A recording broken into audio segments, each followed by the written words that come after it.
What's up, friends? Julian Thomas here for the Financial Diet, and this is the Test Lab, a video series where we take on different money making or money saving challenges to help us live a better, more budget-friendly lifestyle.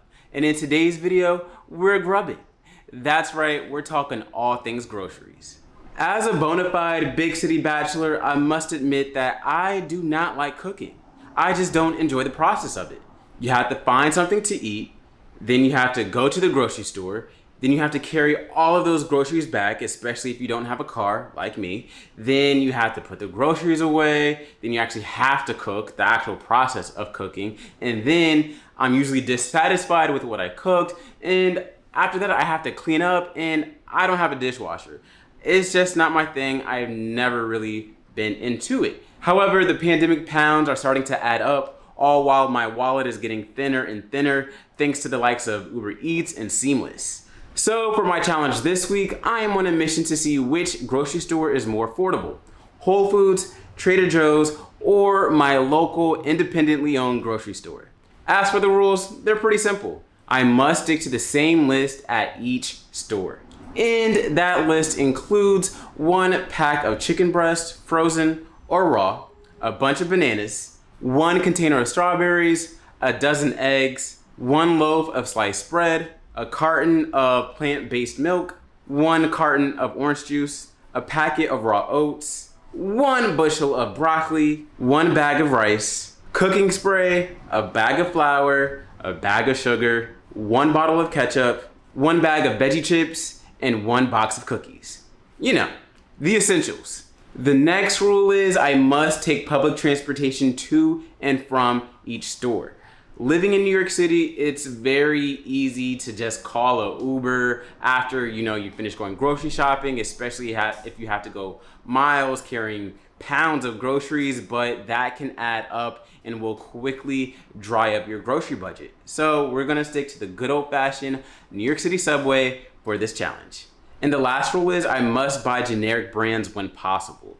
I know that's going to be very easy when going to Trader Joe's, whose whole business is built off of their private label brand. However, I'm very curious to see how that limitation is going to impact my experience at my local independently owned supermarket, who I know for a fact carries very little off-brand product.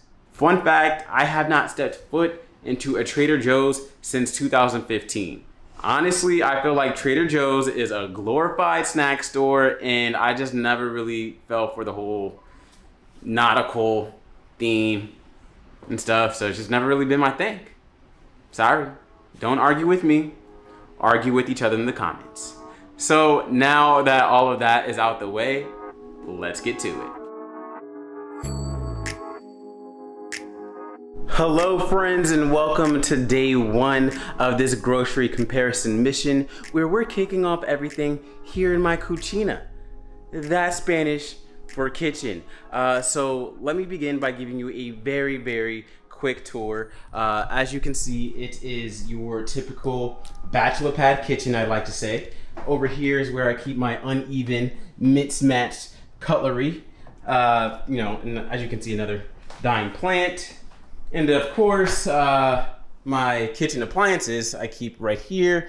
They're dressed in their original packaging, only because the only appliance that I use to cook in this kitchen is this, and I use this to order takeout because I don't cook in this kitchen. And of course, what is a bachelor pad kitchen without some moldy avocados? And of course, the piece de la resistance, the bachelor pad refrigerator,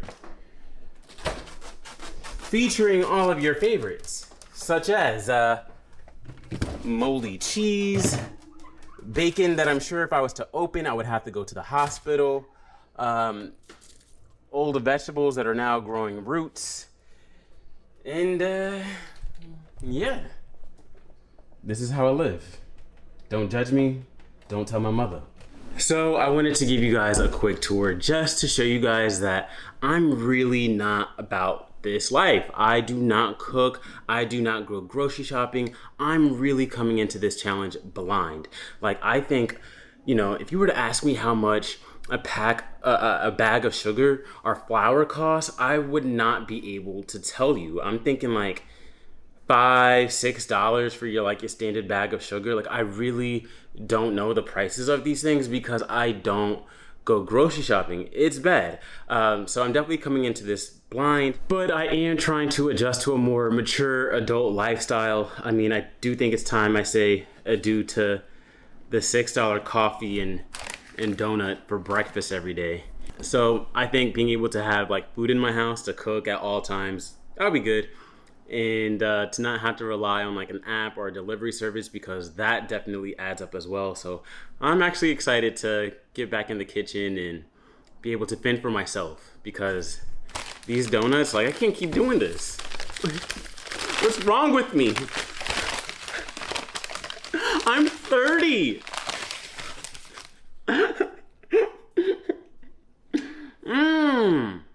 It's cinnamon sugar.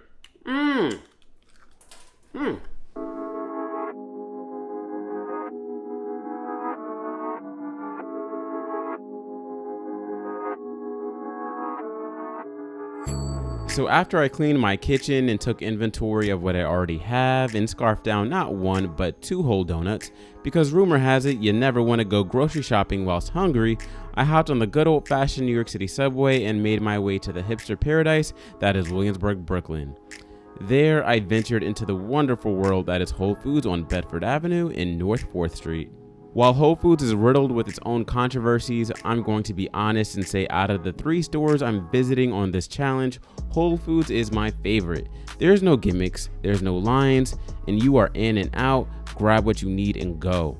The aisles here are clearly labeled, and I was able to get everything on the list in less than 15 minutes. However, with that said, Whole Foods only operates in, let's just say, affluent neighborhoods, so the trek back to my apartment in the not so affluent neighborhood of Bushwick, Brooklyn, carrying 2 heavy bags of groceries is less than ideal.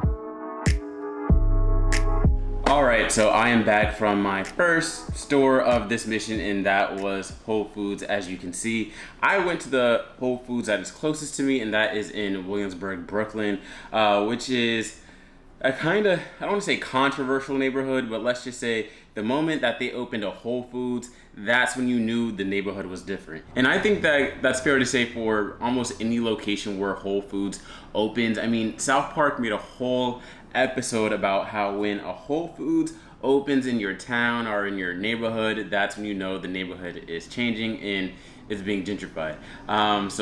That's no different from the one in Williamsburg. So going to the first store made me realize why I have not been grocery shopping in such a long time, and that is because it is a workout, especially when you don't have a car. I just measured both of these bags. One was 16 pounds while the other one was 18 pounds.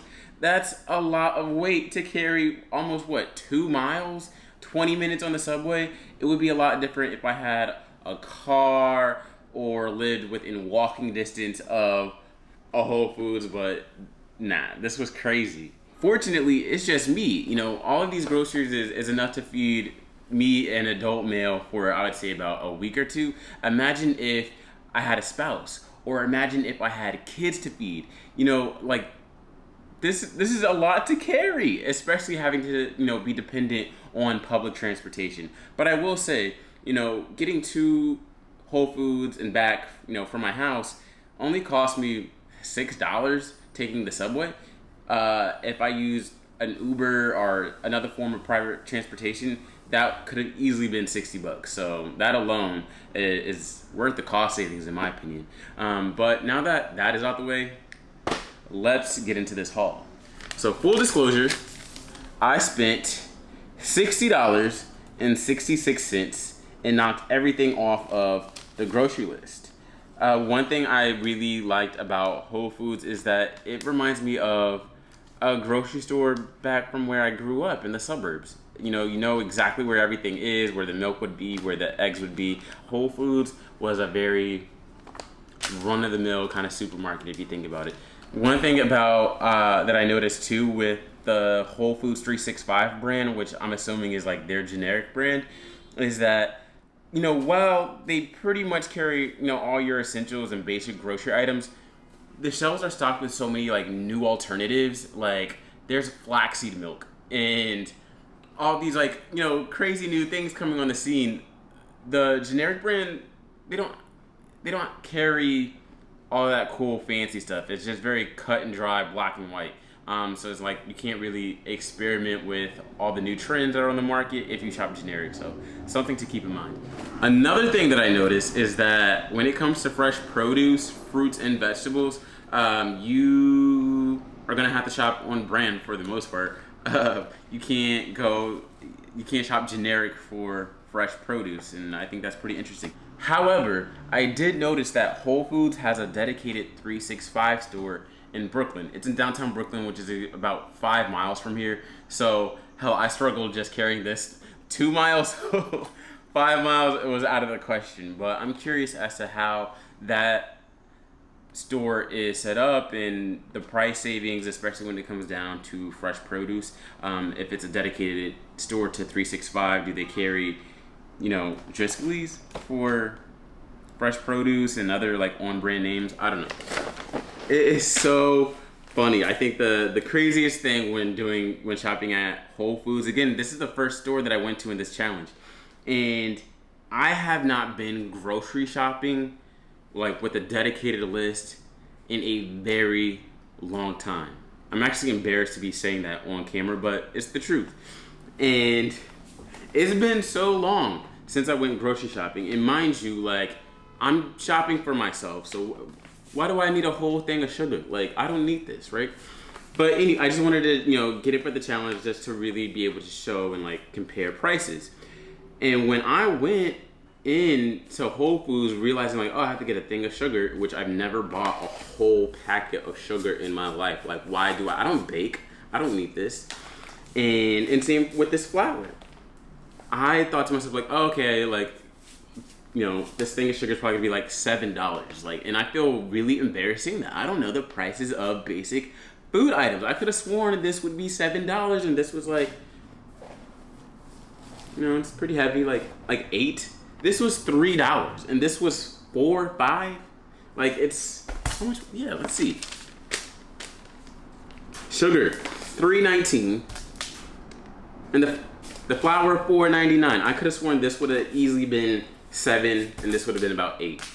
So I'm a little out of touch when it comes to groceries and pricing, but to get all of this, including you know, meat, for a total of $60.66, I don't think that's bad. You know, I'm gonna be honest and say like, for $60, that's only about 2 nights of ordering stuff off these apps. You know, ordering dinner off of like Uber Eats or Seamless. Yeah, like each meal is gonna cost me about like $20 to $30. All of this, I say this could definitely hold me down for about a week.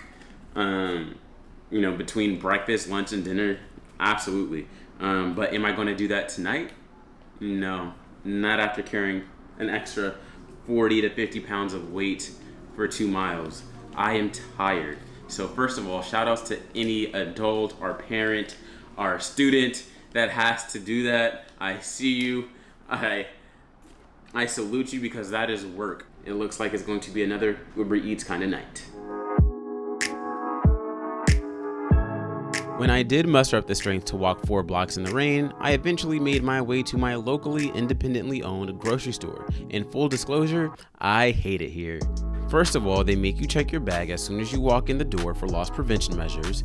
The produce is overpriced and has about a good 2 days left on it, maybe, and the meat section is nauseating.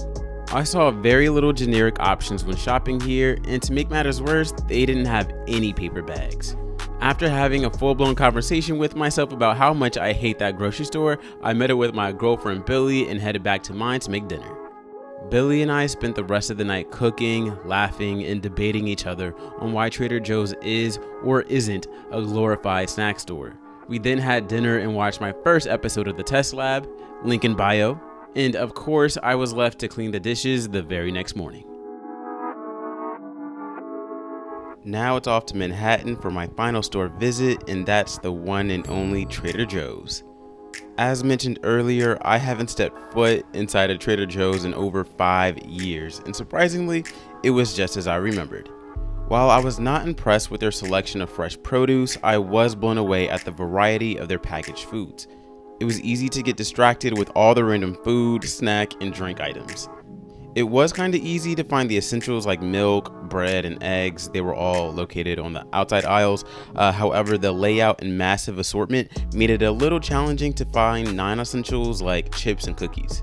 While the prices at Trader Joe's were really appealing, I can see how someone can overspend by adding random things to their cart. The entire store seemed like one big impulse buy. With that being said, Trader Joe's was actually the quickest store visit on this mission. I was in and out in less than 15 minutes.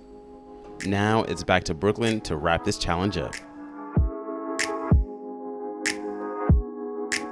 And we're back in mi casa, that's Spanish for house, and now it's time to run the numbers.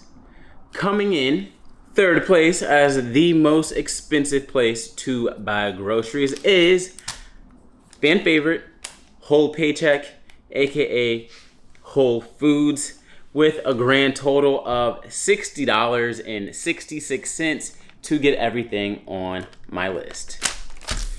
And in second place is my local supermarket. It cost me a grand total of $53.30 to get everything on my list. I was actually quite surprised by that.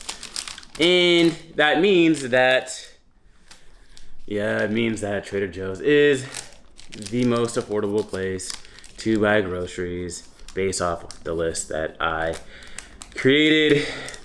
Just don't tell my girlfriend that. She'll never let it down, okay? As for my final thoughts, I have quite a few of them. I realize that food can be politicized and can really show the inequities in a society.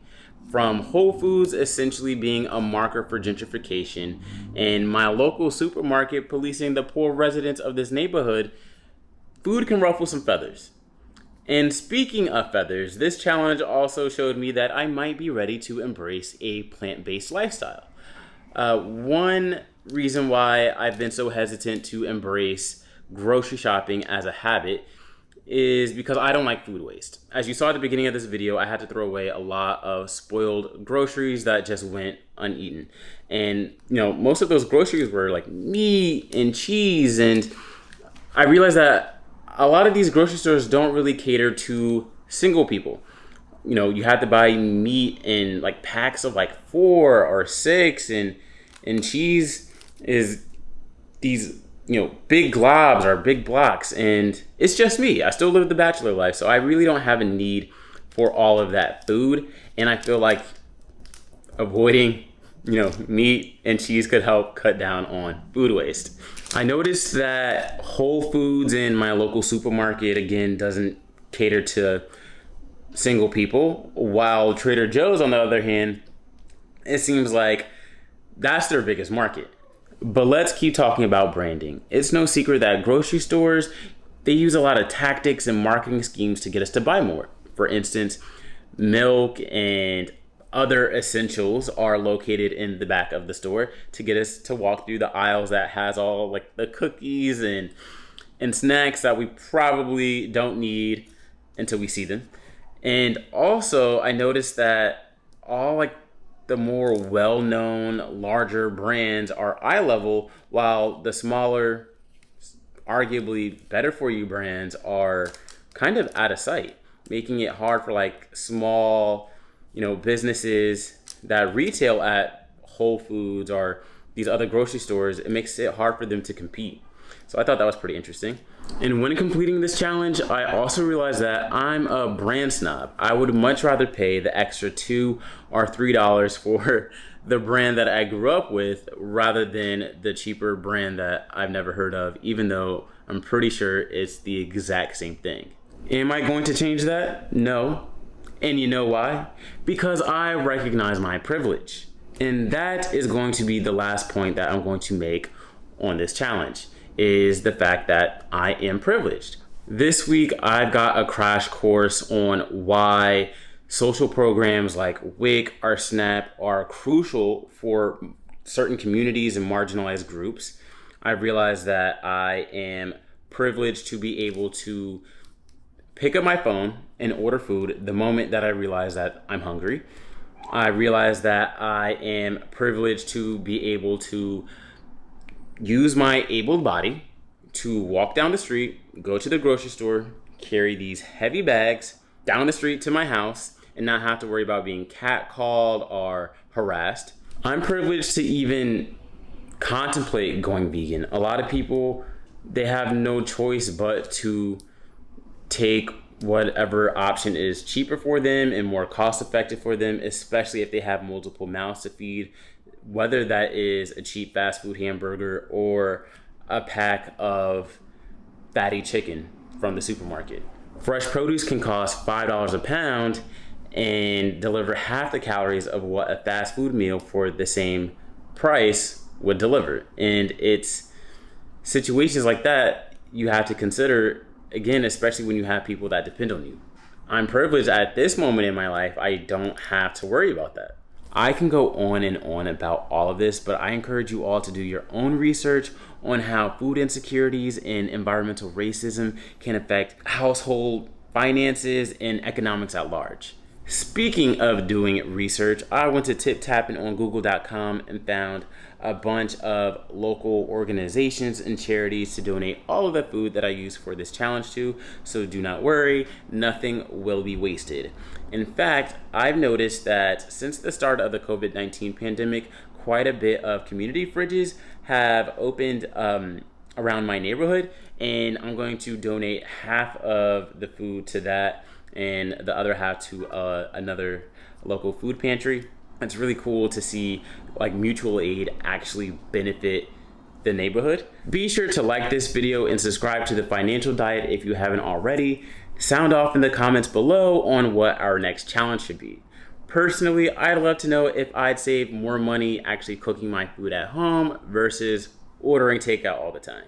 Until next time, I'm Julian Thomas for The Financial Diet, and this was the Test Lab. Peace.